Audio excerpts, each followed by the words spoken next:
verse of the stream is Leviticus 19, verse 18. Do not seek revenge or bear grudge against anyone among your people, but love your neighbour as yourself. I am the Lord. Yes, on Steam they have a sale at the moment, and one of the games I'm looking at them is some nice deals there just for a couple of quid.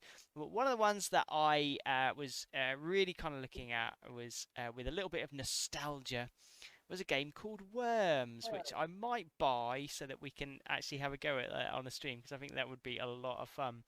But Worms is a great game, old school game, little worms, kind of big guns shooting each other, crazy. But there is there's a phrase that they used to have where it was a worm would get hit and then if he got a chance to shoot back at the person who he shot at, he would say revenge, and that was his little tagline. Very funny.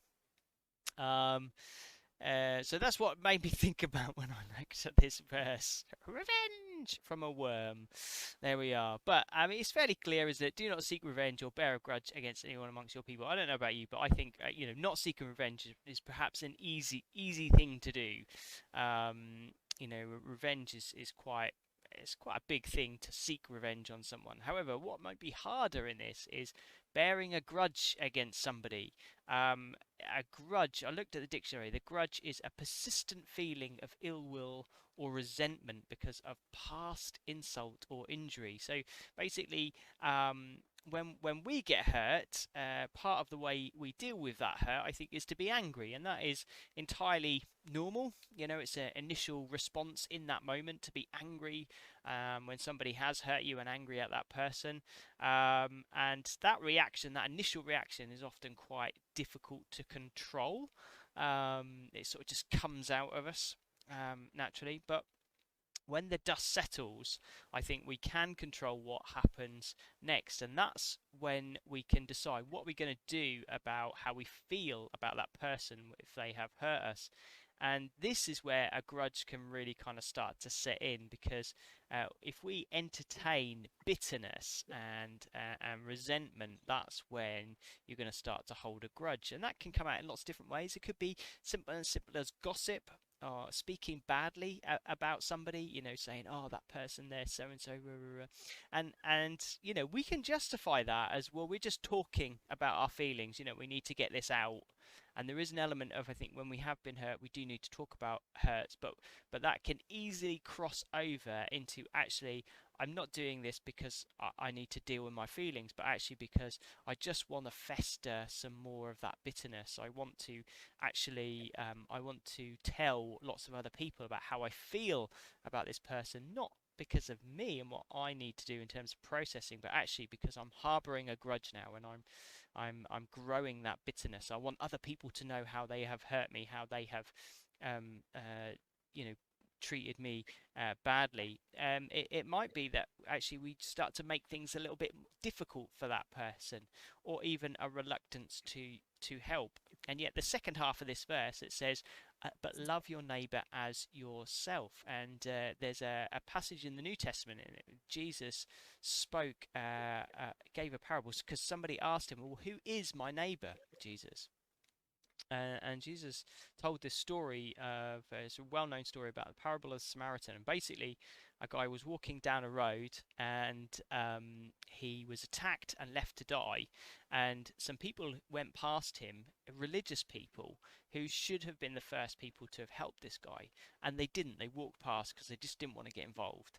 And then a Samaritan came on. Now, this we might not understand this now, but in Jesus' context, a Samaritan and Jews didn't really like each other, and we're sort of assuming the person who was hurt was a Jew.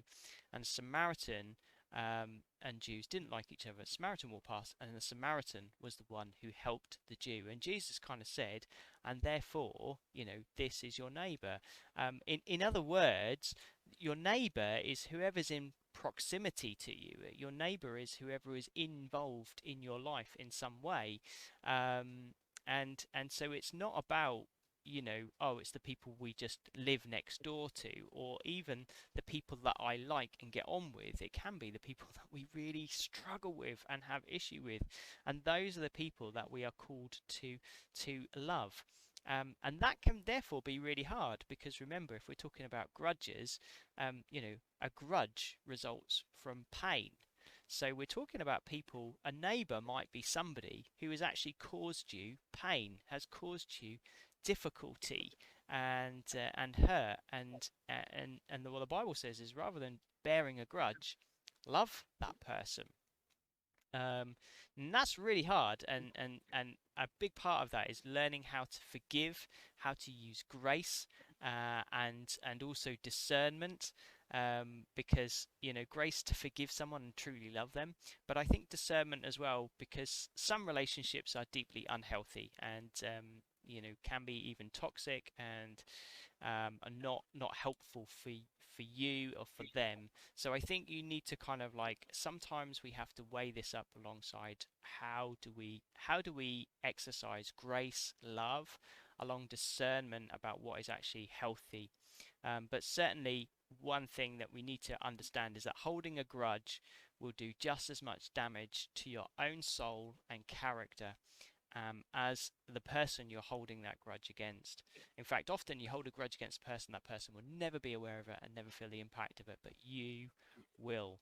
Growing bitterness in your heart is not a good look. So, yeah, uh, don't bear a grudge, but love your neighbor as yourself.